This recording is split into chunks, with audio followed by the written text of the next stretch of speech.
उससे पूर्व बोलिए भक्त वत्सल भगवान की उच्च स्वर में श्री हनुमान जी महाराज की। आइए प्रेम और भाव के साथ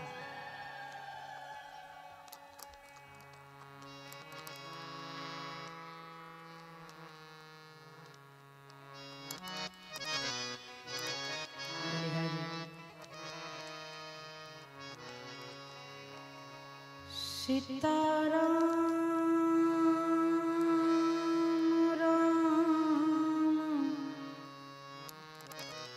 राम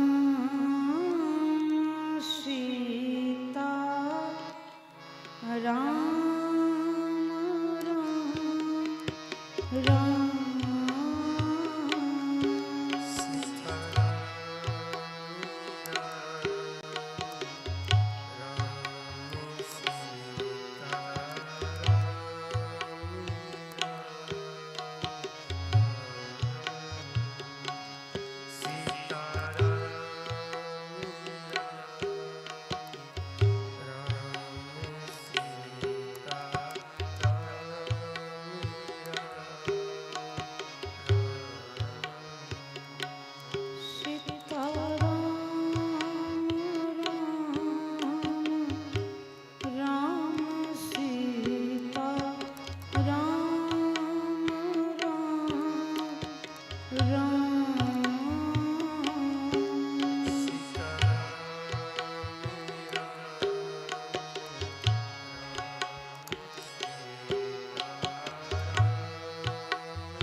भक्तवत्सल भगवान की, अयोध्या नाथ की, श्री हनुमान जी महाराज की।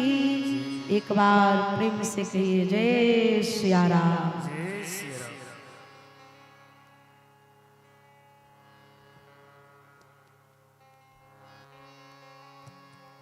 संत कहें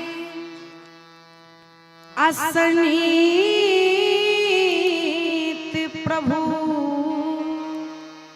श्रुत पुराण मुनि गा।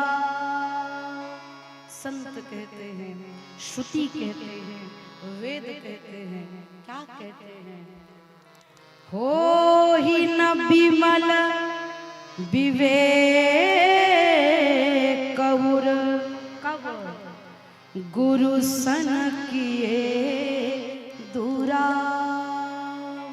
बड़ा अद्भुत दोहा है। पूज्यपाद गोस्वामी तुलसीजीव, अगर हम आप चाहते कि हमारे जीवन में भक्ति प्रवेश करे, हमारा विवेक जागृत हो, हमारे उर में रघुनाथ जी का वास हो, क्या करें? एक काम, अपने गुरु के चरणों में निष्ठावान रहे। मानस कहता है, हो ही न विमल विवेक और गुरु सन किए दूरा। अगर आपके मन में गुरु के प्रति लेश मात्र भी दुराव आ रहा है, तो ना तो हृदय में भक्ति जगेगी, न बुद्धि में निर्मलता आएगी, न विवेक प्रखर होगा। मानस प्रथम शिक्षा देता है क्या? गुरु भक्ति कैसी होनी चाहिए? जैसे मैया शबरी की भई। कैसी भक्ति भई शबरी मैया की? मतंग ऋषि ने कहा, शबरी राम जी आएंगे। आहा, ये तो नहीं पूछा गुरु जी कब आएंगे। हम आप कोई पूजा करवाने के लिए जाते हैं तो पंडित जी से पहली शर्त रखते हैं, ये पूजा तो हो रहा है लेकिन कितने दिन में फल मिलेगा? कहते ना बाबा, कहते ना ये फल कब मिलेगा? हम भी उसमें सब लोग ये सोचते ये फल कब मिलेगा, ये परिणाम कब मिलेगा। कोई मंत्र दे दे, कोई किसी को कोई पीड़ा है, हम कहते भैया इस मंत्र का जाप करो कल्याण हो जाएगा। कब तक कल्याण हो जाएगा? कब तक? आहा, इसी मानस की चरित्र से शिक्षा मिलती है। शबरी मैया को मतंग ऋषि ने कहा, पुत्री मेरे जीवन में राम जी तुम्हारी कुटिया, मेरी कुटिया में नहीं आए, लेकिन राम तुम्हारे जीवन में आएंगे। और सुनो, कहीं जाने की जरूरत नहीं है। ये नहीं कहा अयोध्या जाकर राम जी का दर्शन कर लो, चित्रकूट जाकर राम जी का दर्शन कर लो।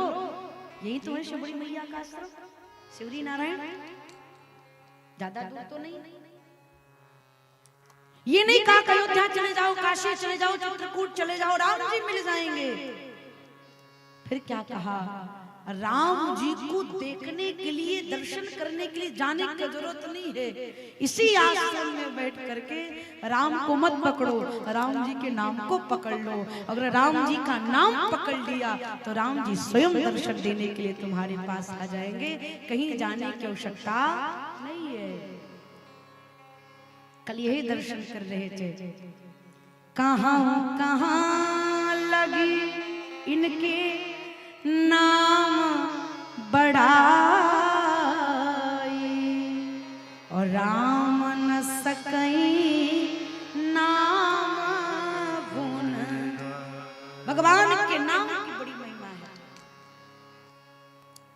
कल भी मैंने कहा था, आज फिर से कह दूं। जैसे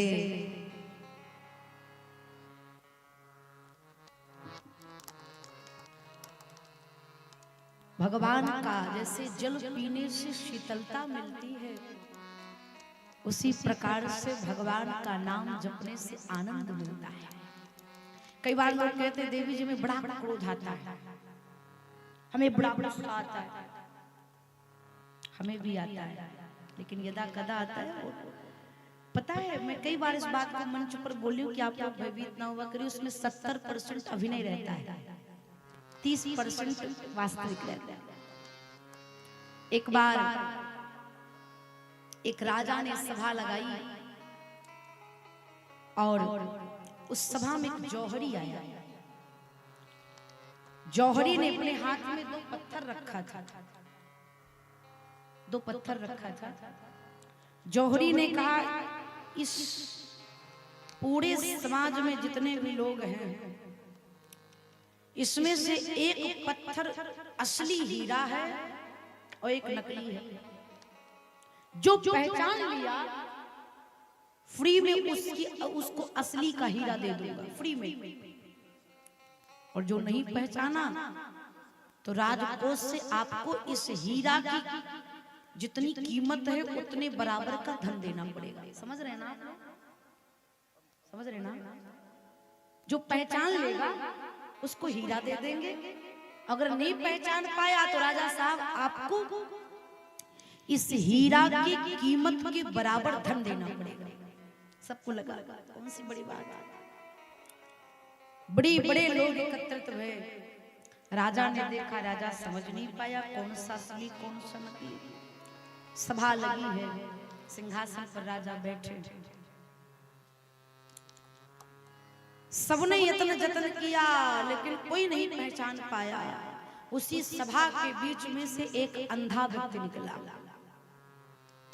अंधा व्यक्ति, उसने हाथ खड़ा करके कहा राजा साहब से मैं इस हीरे को पहचान लूंगा। सब बड़ा जोर से ठहाका मारकर हंसे। आंख वाले तो पहचान नहीं पा रहे हैं, बिना आंख वाला को क्या पहचान पावेगा?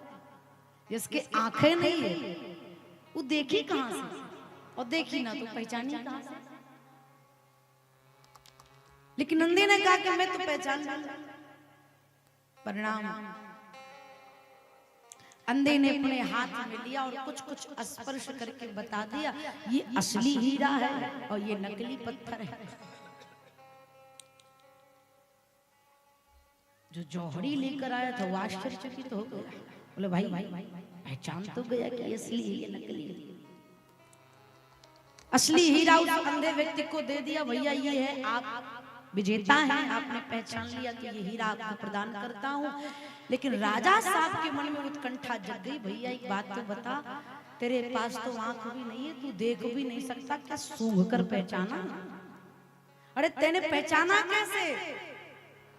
अंधे ने कहा मैंने हाथ से स्पर्श करके पहचाना।